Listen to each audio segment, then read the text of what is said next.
Good afternoon, everyone, and to our friends of the Jewish faith, Shana Tova, as we respectfully observe Rosh Hashanah, the Jewish New Year, with all those celebrating around the world. Greg Mackling here, host of 680 CJOB's The Morning Show, The Start. I'm, of course, the co-host along with my good friends, my compatriots, Loren McNabb and Brett McGarry. They've let me free for the afternoon so that I can join you for a little part of it. You're watching the Health Report 2.0, Leaders in Medicine in Conversations with friends of St. Boniface Hospital. I hope you're in good spirits and in good health today. Does it feel a bit like we're back from summer holidays since our last Health Report episode in May? I hope you've had a wonderful few weeks here. The sun is shining. It might not be as warm as we're used to, but I don't know about you. My flowers are still in bloom. I'm going to try and get at least one more week out of them as we turn the corner to autumn. Let's take note, of course, of this Friday, September 30th now, and moving forward each year, September 30th will mark the National Day for Truth and Reconciliation, as well as Orange Shirt Day. The day honors children who never return home and survivors of residential schools, as well as their families and communities. And we would like to, through this land, acknowledge that we are gathered on original lands of the Anishinaabe, Cree, Oji-Cree, Dakota, and Dene peoples, and the homeland of the Métis Nation. We respect the treaties that were made on these territories and acknowledge the harms and mistakes of the past. Recognizing that we are all treaty people, let our presence and actions today on this sacred land in some way contribute to a more loving and compassionate world where we all dedicate ourselves to move forward in a spirit of reconciliation and collaboration. Our guest today is Dr. Kristjan Thompson, who practices full-time as an emergency medicine physician at St. Boniface Hospital. Among his many credentials, he is also a member of the Winnipeg Jets medical team and previously worked part-time as a transport physician for Stars Air Ambulance.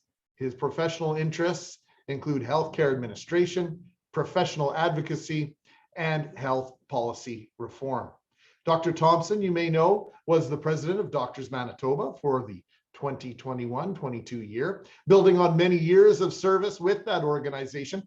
Having completed his term this past May, he now serves on the board as past president. I've had the pleasure of speaking with Dr. Thompson on the radio, and I'm looking forward to our conversation today. And before we get to that quickly, Dr. Thompson and I will chit chat for about a half an hour. Then we'll have about 15 minutes for your questions. As a viewer, your camera is off and you are on mute, but you'll be able to type your questions into the chat box at any time during the conversation.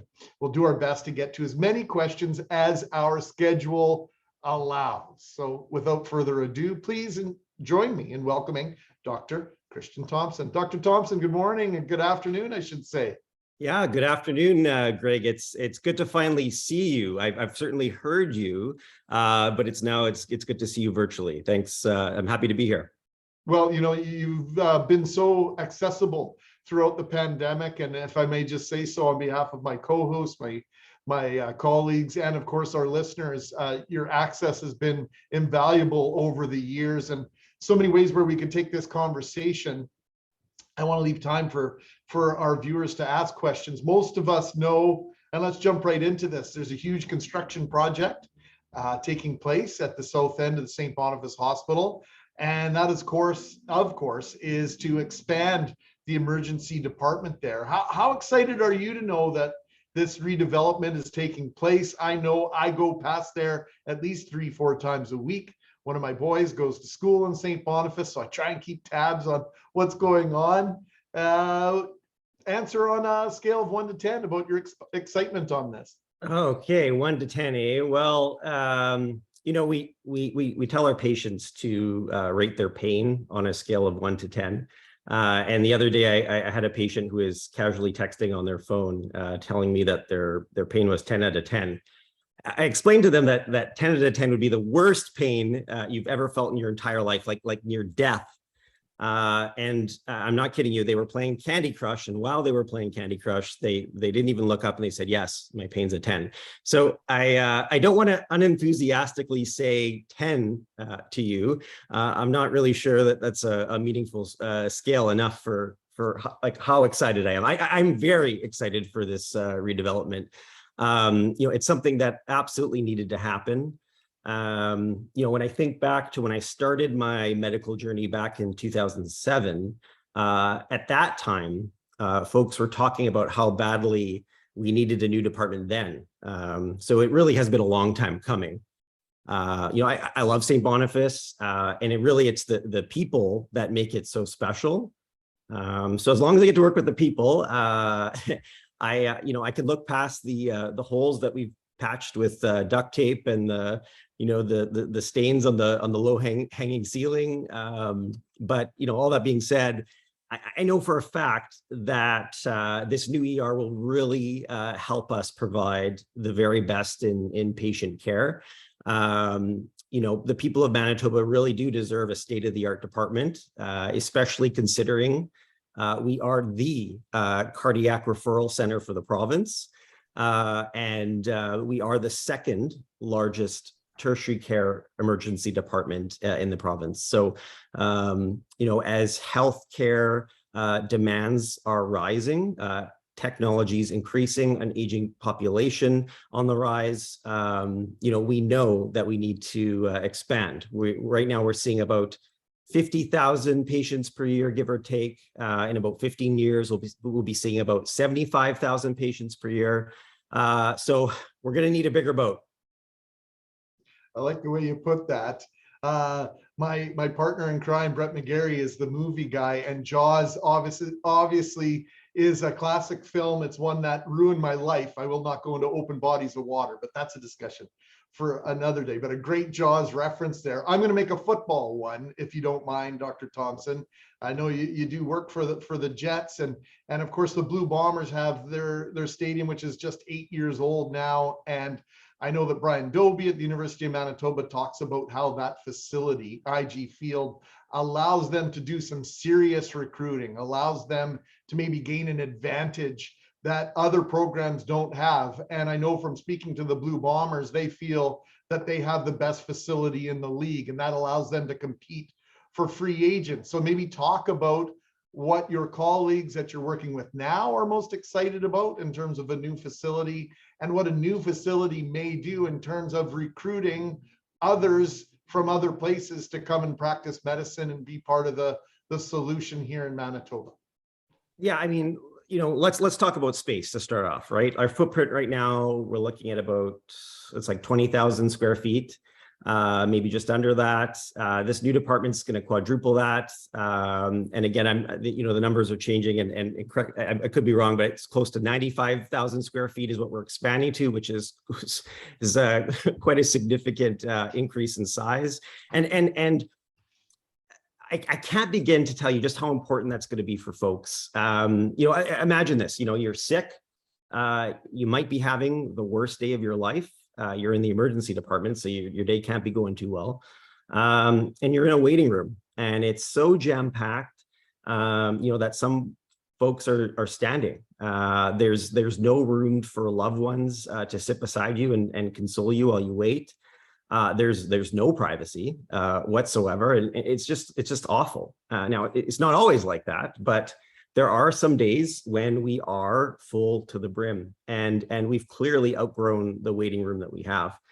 And really every space in the department is feeling that crunch. So, we're trying to optimize obviously the space we have to make sure that we can deliver exceptional care.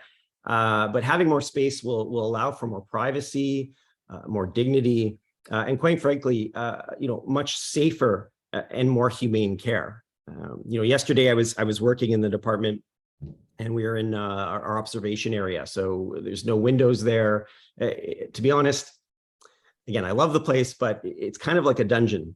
It's pretty dark. And, in our observation area, those are typically folks who've been waiting a while for either a bed elsewhere in the healthcare system or upstairs. And they're typically elderly folks who are susceptible to delirium, confusion.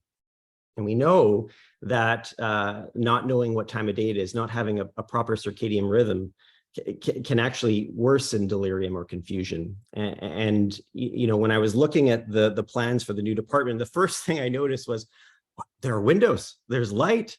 And I know, you know, it doesn't sound like that's a significant thing, but it is so important, especially for those folks who are, you know, so vulnerable, and it seems so simple, but it's so human and so important just to have that light and to know what time of day it is, and to help mitigate delirium. It'll be huge. And you know, one other thing, you know, that comes to mind, we had it was a really unfortunate case. There was a patient who suffered a cardiac arrest. This was last week.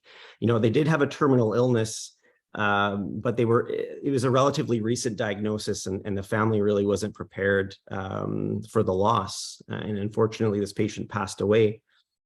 The room that we usually use to debrief and talk with grieving families was occupied at that moment by a rather agitated mental health patient who was screaming, and there were people screaming in the hallways. And we do have another room that's detached from the ER a ways away, but the family was there and they wanted an update. And you know, really, unfortunately, we had to have a very difficult conversation in the hallway with all that commotion going around. And, you know, it's not ideal at all. And my heart just ached for them. It was really just awful. You know, thankfully, eventually we were able to find a spot, and we had a chat, and we debriefed, and we shared a tear. But having more space, a dedicated space for families to grieve is just as important as all the increased space that we'll have to provide care for our patients, direct patient care.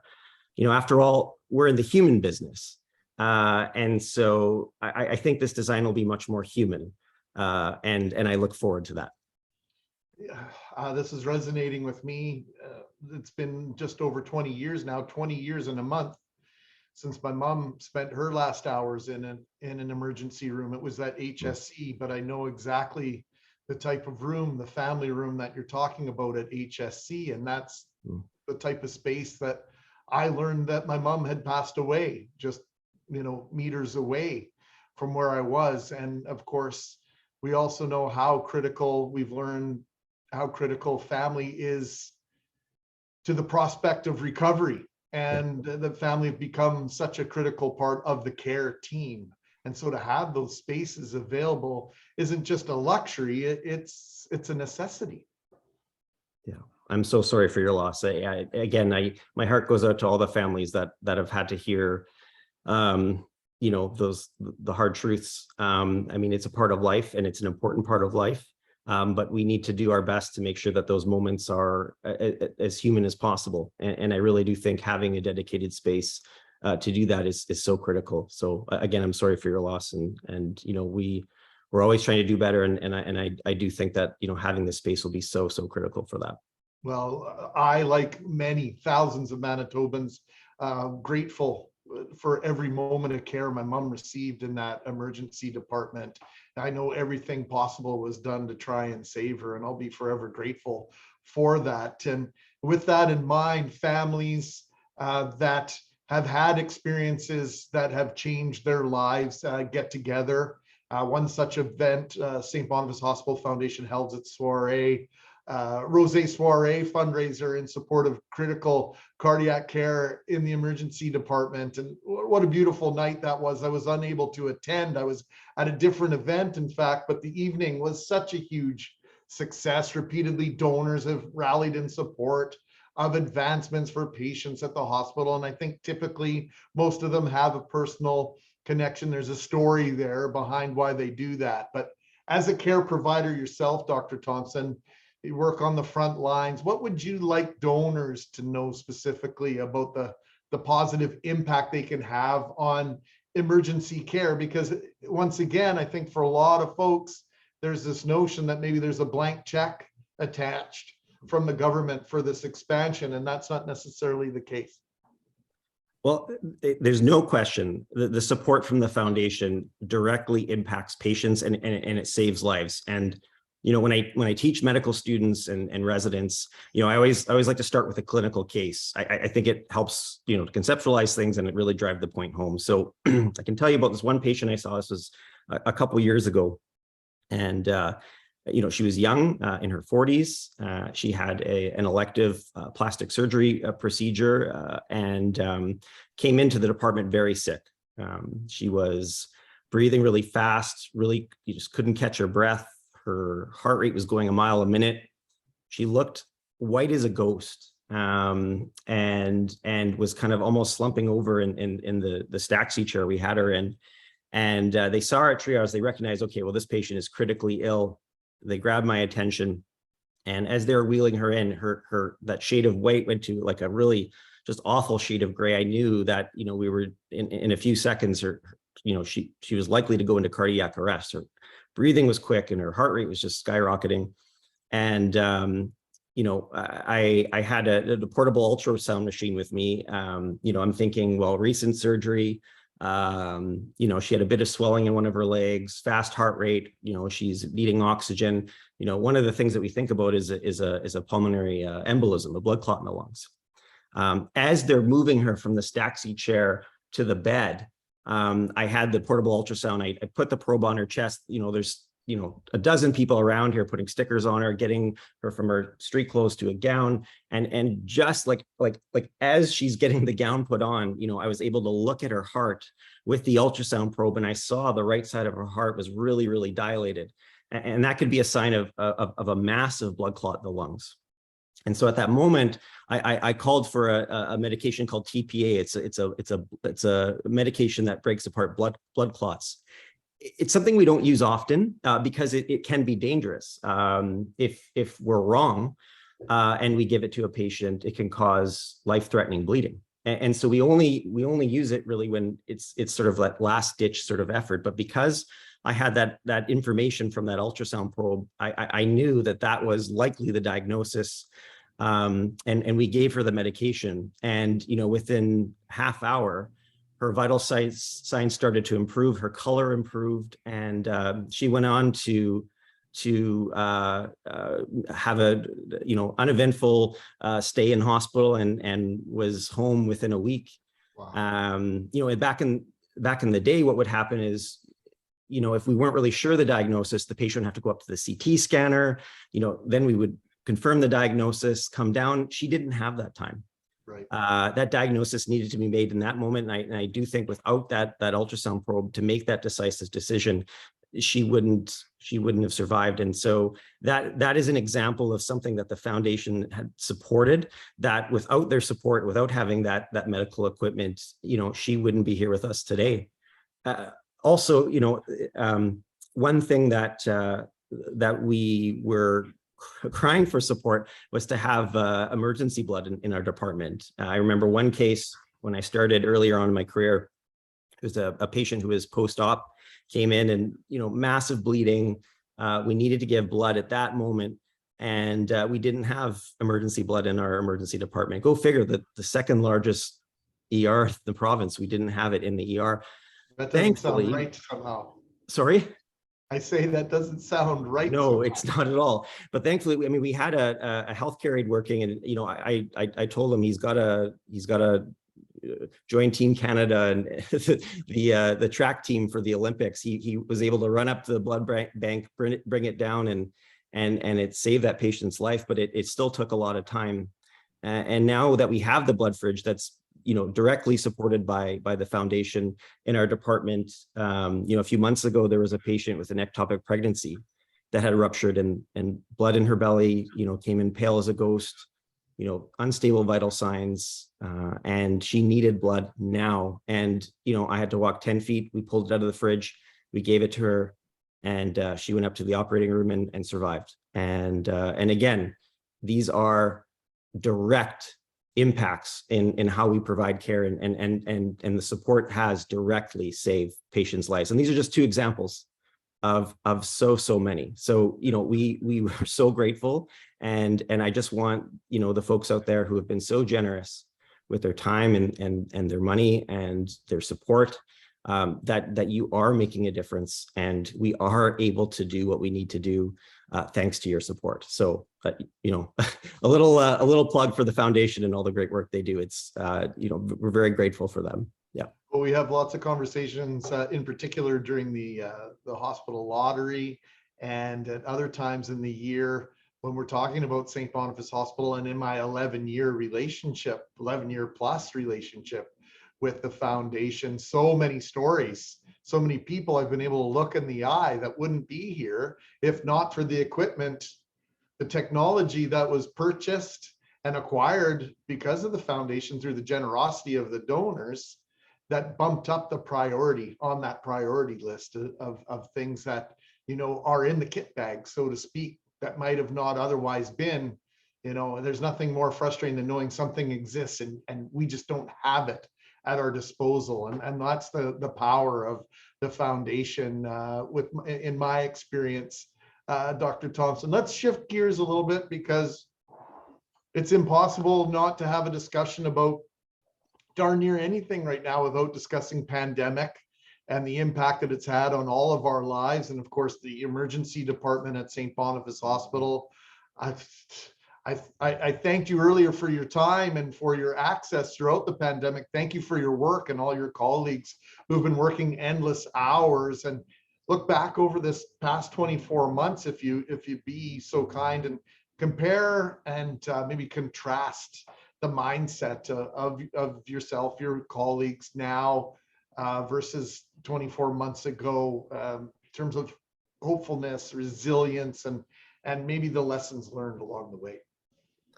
Yeah, I mean, that's a loaded question. We could probably talk hours on this question no alone. doubt.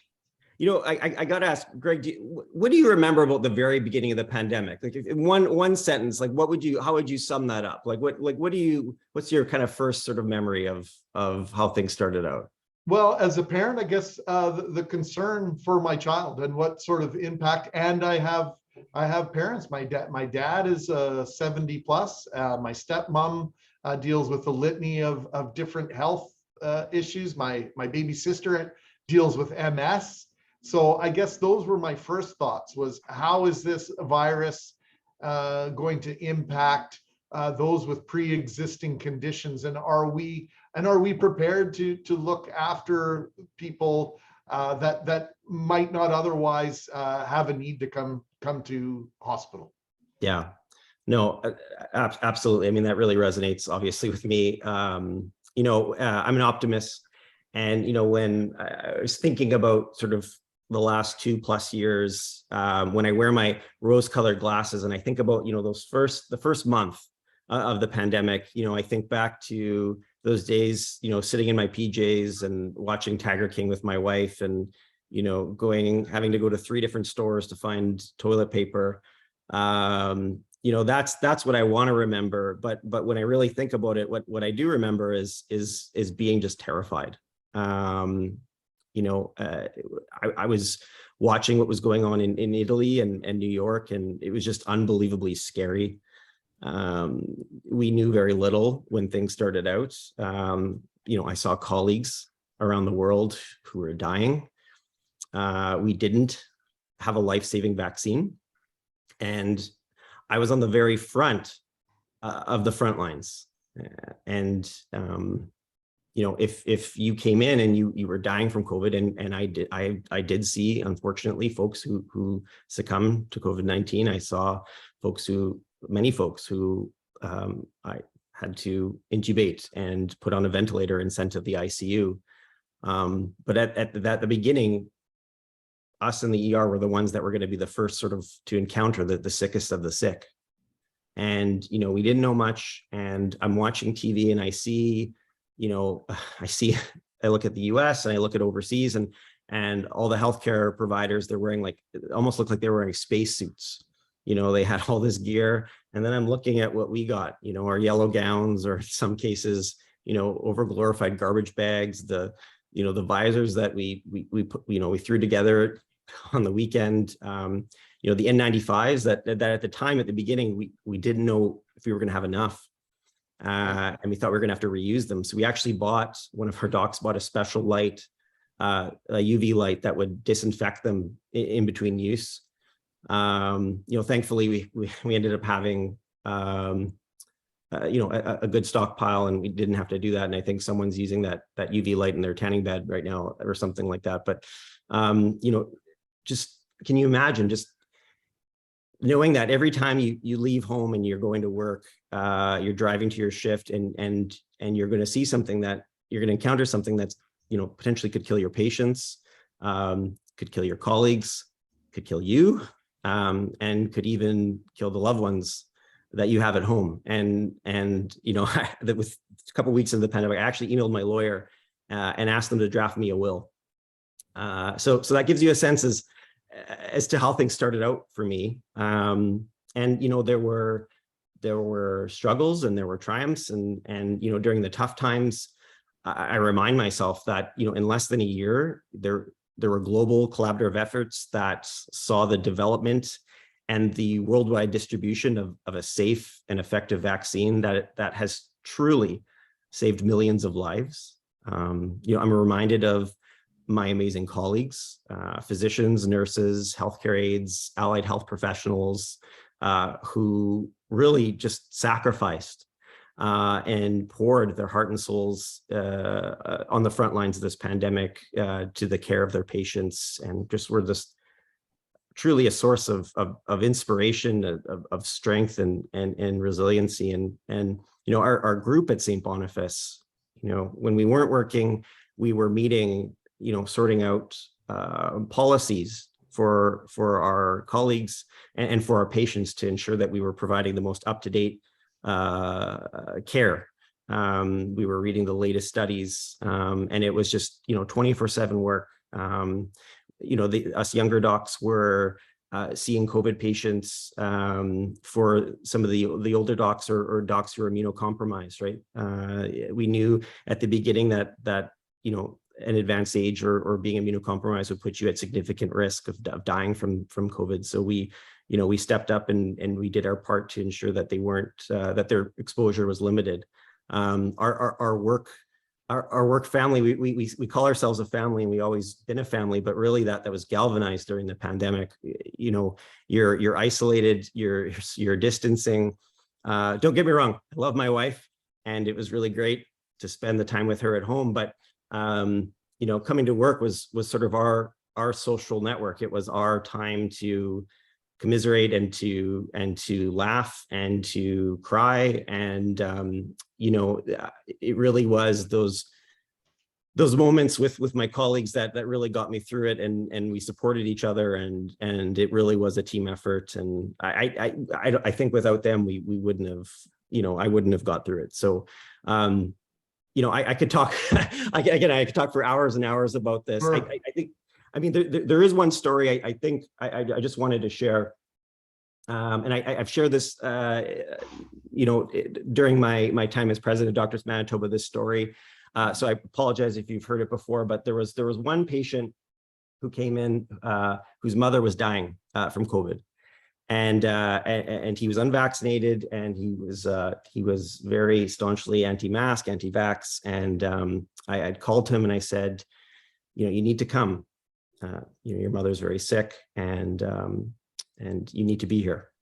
And I don't know how much time she has. And he came and refused to wear a mask. And it's our policy. There were a lot of vulnerable patients, immunocompromised patients, and no matter what we said to him, tried to reason, he just did not want to wear a mask. And it escalated to the point where he actually accosted me and spit in my face, and we had to, unfortunately, escort him out of the department. Things simmered a bit, and I went out and I talked to him again, because unfortunately his mother was getting worse. And we had this really sort of raw human moment where we connected, and it turns out his mother was in a personal care home, and he wasn't able to see her decline and deteriorate, and he felt this profound guilt of not being there. And that anger wasn't really towards me asking him to wear a mask. It was his own internal guilt, and I shared with him that I too had a family member who was terminal, who I didn't get to see as much as I'd like to during the pandemic. And we had this moment of sort of mutual understanding and just forgetting all the sort of extraneous variables out there. We just saw each other as two human beings that were both struggling and both trying to do our best. And he apologized and he put on his mask, and he was able to spend those last moments with his mother. And I'm not saying that there's any excuse for verbal abuse or violence towards healthcare workers. It's inexcusable, and unfortunately we're seeing these kind of behaviors on the rise. It's not an excuse, but my wife told me, the people who are the most unlovable need the most amount of love, and that's sort of been the mantra that has been I recite in my head over and over and over again. Certainly throughout the pandemic, but now throughout my career, and both professionally and personally. I think we all could use that lesson and that mantra in our lives to sort of step back and say, we're all human beings, we're all trying our best, and we need to, we just need to support one another, because we're not gonna get through this without each other. So I think, if there was one lesson that I learned, was just that, people are the most unlovable when they need the most amount of love, and the world could use a bit more love. And I am hopeful that things will get better, but it was a tough go for sure. That's an incredible story, and there are no words to express how impressed I am that you even went back for a second crack after what happened to you, to give that individual one last chance and to connect on that level. And it's the humanity. We could have a very lengthy discussion on that. My mom always talked about manners and our pleases and thank yous and gratefulness, and I think that's the greatest gift we can give one another, is just that respect and that understanding that we might be dealing with some stuff that I might be taking it out on you right now, but you're not the source of it. So lots to reflect upon there, Dr. Thompson. Have you had some time to reflect upon your year as the Doctors Manitoba president?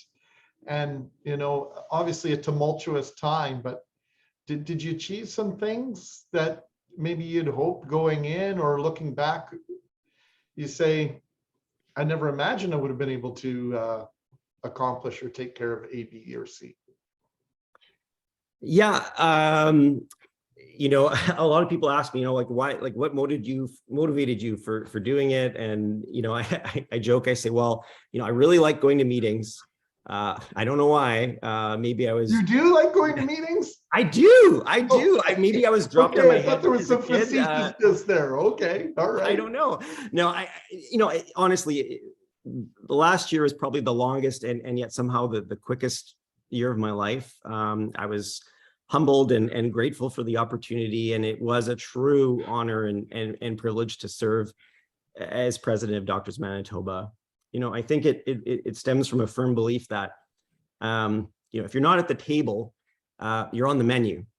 I've always been one to seek out opportunities to get involved, to do everything that I can to not just improve the working conditions for myself, but most importantly for the people that I care the most about, the people I work with and my colleagues. And there were a few things that I really wanted to see during my term, and I have to say right out the gate, I am just one cog in the great wheel that is Doctors Manitoba. I was nothing without the incredible executive and board of directors behind me, and the amazing staff at Doctors Manitoba.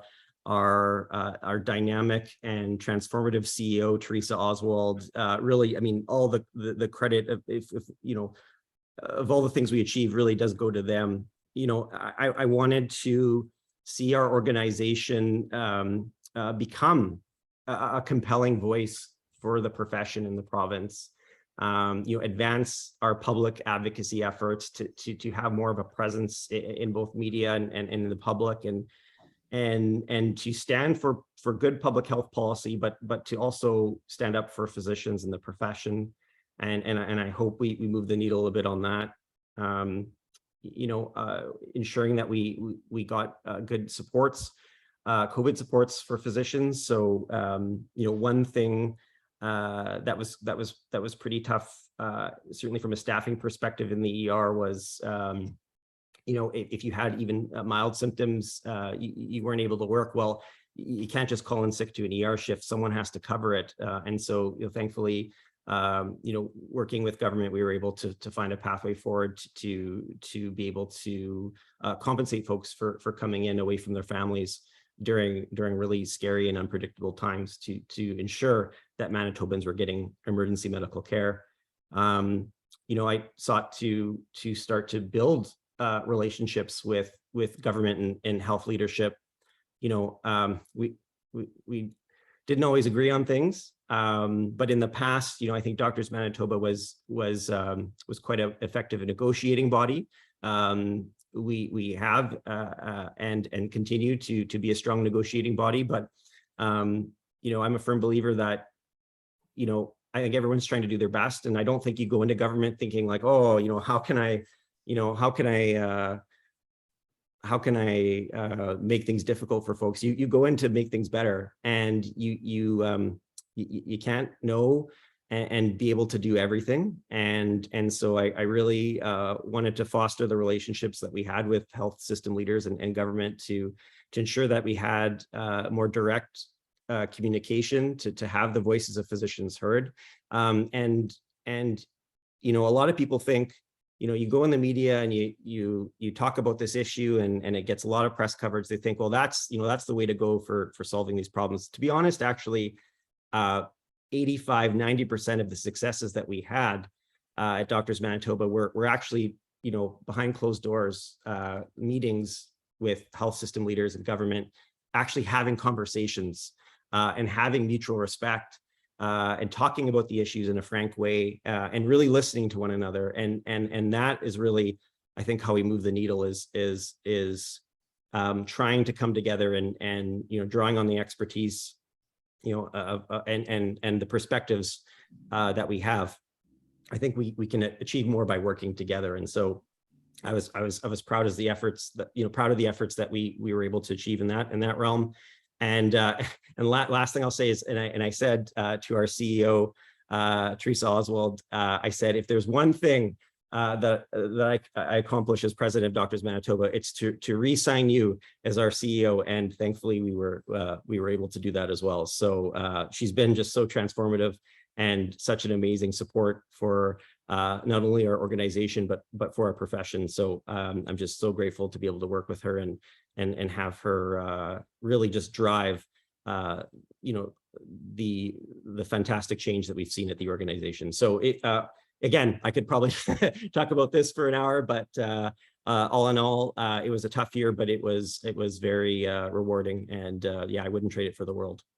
Well, what a terrific insight into the last year, not only professionally, but also, of course, day to day in your role as an ER doctor. And so thanks for juggling all that.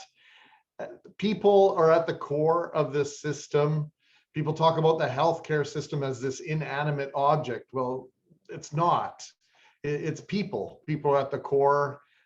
We know that. We've been talking about that for years on the health report, about all the different aspects, all the different work that happens by people at St. Boniface Hospital. And so I just wanted, before we get to a video presentation here, I would just wanted to ask you that value of people, because you've talked about and spoken about human connections and why it's so critical. We've touched on the fact that extended family and families are so important in terms of recovery for patients.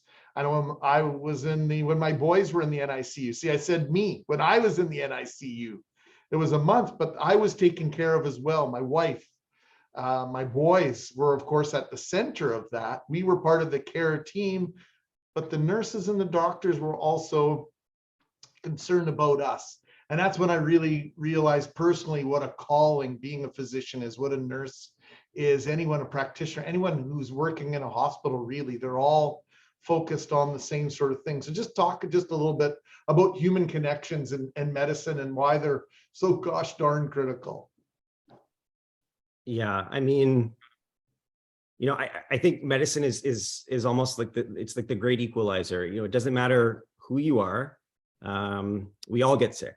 And you know, when you come to the ER, especially, you're not having a very good day. In fact, for many folks, it could be one of the worst days of their life if you're coming to see me. And so, you know, I often see people in a very vulnerable state, in their most vulnerable state. And, you know, on a daily basis, healthcare professionals are confronted with, you know, that vast spectrum of the human condition, and the fragility of life. It's just that raw humanity. There are highs, there are lows, but I think there's a beauty to it, you know, in the chaos of everything that we see and do. And I think it's a privilege. I didn't come from a medical family. So, you know, my path to medicine was sort of paved by the various encounters of physicians and healthcare providers that I saw personally, that took care of family members. And, you know, when I think about, well, what inspired me, I don't really remember specifically what these physicians said or how smart they were. I remember how they made me feel, you know, safe, comforted, reassured, hopeful. And sure, all these docs are brilliant. They train countless years to get the requisite skills and knowledge to do their job just right. But I think what set them apart and what really stood out to me was their dedication to their patients and the ability to connect with the people in front of them. I think, you know, it's important to understand the why of what we do, which is more the art of medicine. And I think it was the humanity of what we do that brought me to medicine. And I think it's actually what sustains a lot of us through the highs and lows. And I've come to cherish and really appreciate those, you know, often, you know, albeit very fleeting moments of real connection that I've made throughout my career. And you know, they say the greatest gift to humanity is science, but I think for us in medicine, I think the greatest gift, you know, to our science is humanity. And you know, as human beings, we're not infallible. It's been a tough year for all of us, you know, in the coming year and you know, perhaps many more to follow. You know, physicians are going to continue to care for patients in a system that is impacted by COVID-19. There are deep-rooted issues within our system that predated the pandemic, and I think will continue to affect our abilities to provide care. So there's a lot of work to be done, and a lot of work to be done for our patients who really do need us now more than ever, but also for our medical colleagues. You know, healers need healing too. And, you know, after over 2 years that we've been on the front lines of this pandemic, I think there's been a lot of vicarious trauma and moral distress that healthcare workers have had to do and had to experience, and it does weigh heavily. You know, we're seeing really high levels of burnout, depression, suicidal ideation. You know, 40% of physicians in a recent Doctors Manitoba survey indicated that they were thinking of early retirement, that they were thinking of potentially leaving the province or potentially cutting down their clinical hours. These are devastating numbers. And I want to say, like, we can't afford to lose hope hearing that. I think it behooves us to ensure that we support one another, to heal our health workforce, to promote wellness initiatives so that those who are tasked with helping others are able to be healthy and perform at their very best. You know, I said it time and time again, the most important resource that we have in healthcare are the people. You could have 1 million beds, 1 million ventilators. It doesn't mean anything if you don't have the highly skilled and trained staff to look over the folks in those beds. And so we not only need to recruit and train more healthcare workers, we need to retain and support the healthcare workers we have now. And so there's a lot of work ahead, but I am hopeful, and one day at a time, we'll continue to support each other and take care of one another. And I hope that health system leaders and government are listening and will continue to do their best to support us as well. Wow, wonderful to hear you speak like this. Let's before, we've got a couple of questions in the queue here. Yeah. But before we do that, we have a video to share courtesy of Doctors Manitoba. Dr. Thompson, I feel like, I think it was Johnny Carson who used to say, yeah, can you set up this next clip for us? Sure. I'm looking at the time. I apologize. I blab way too much.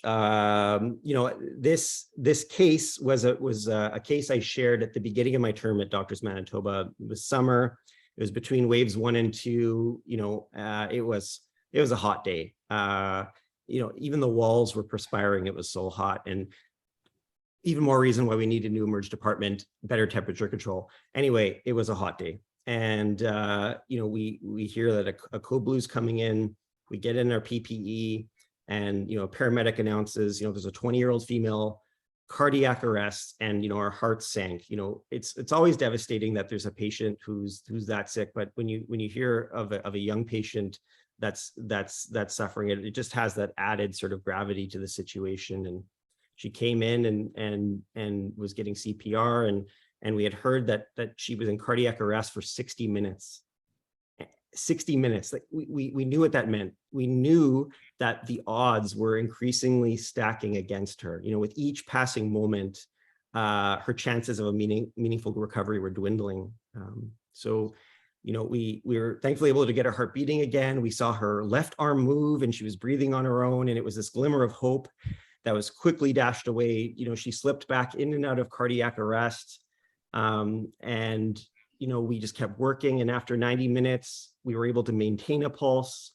The morale in the room was low, but we had to hold on to some hope in that bleak moment as the adrenaline started to dissipate. We were just dumbfounded. Like it was just so tenuous. And I thanked the team for their efforts. And the ICU team took over their care, and I knew that waiting for me in the next room were family members who were pacing, who were waiting 90 minutes to hear from me. And I tried to compose myself as best as I could. I was sweaty. I looked disheveled. I can't imagine I inspired all that much confidence. But I came in and I saw them, and I can still remember their faces. I can't remember exactly what I said, but I tried my best to sort of explain the situation, preparing them for the worst, hoping for the best. And in that moment, I really felt their pain and their sadness, and I'll never forget that feeling. And I just want to be clear. We're not talking about this case because I want to be boastful or self-congratulatory. To be honest, the most remarkable part of this story is actually what happened after the patient left our emergency department. While I was only involved in the first few hours of her journey, she was actually treated by well over 50 physicians, along with countless other healthcare professionals during what would be a 4-month stay at St. Boniface Hospital. Physicians, nurses, allied health professionals from essentially every specialty all worked collaboratively, contributing their skills and expertise, and all played a role in her miraculous recovery. So after 118 grueling days, Mackenzie walked out of St. Boniface on her own. She was able to return to her job and lead a normal life. And it's a story I'll never forget. I think it's a ray of light that pierces through these sometimes dark times we find ourselves in. I think her story teaches us the meaning of resiliency and strength in the face of seemingly insurmountable odds. And I hope hearing about her journey instills hope and reaffirms a sense of purpose. I think what we do really does matter, that it was and always will be worth the sacrifices that we make. When we work together as a profession, working with all healthcare providers, we can achieve great things. And that by being united through our connections, our relationships, our shared triumphs and struggles, that we can overcome adversity and we can do the impossible together. And so without further ado, I'd give you Mackenzie in her own words. So it was June 19th. I had just gotten home. I had been home from Concordia for about 2 weeks. And I was showering and my boyfriend heard a thud in the shower. And I had had a cardiac arrest and I was unconscious. And then I was rushed over to St. Boniface Hospital. And then I was brought to the emergency room where Dr. Kristjan took over my care. And once he got me stable, I was transferred to the ICU where Dr. Shelley took over my care, and I coded 3 more times. I was put on full life support, and I spent a total of 118 days in the hospital after that, being cared for by different doctors and nurses. They kept losing her, and his team just kept working on her, and he had said that she wasn't giving up, so he wasn't giving up on her, and he didn't. So he stayed, he worked on her, that team worked on Kenzie for, I want to think, probably an hour and a half before they got her up to ICU. Those first 3 days, you know what, we can't thank Dr. Kristjan and Dr. Shelley because they saved her life. They didn't give up. Without them, I don't know where I would be today. I don't know if I would have celebrated my 21st birthday this year. I don't know if I'd be able to celebrate another Christmas. Like, the staff at St. Boniface really helped save my life. I saw a lot when I was in the hospital, and I see how hard all the nurses and doctors are working, and the care that they give and the support that they give is really incredible, and it really helps the patients to have a better outlook on life, I suppose. Thank you. Just thank you from the bottom of our hearts.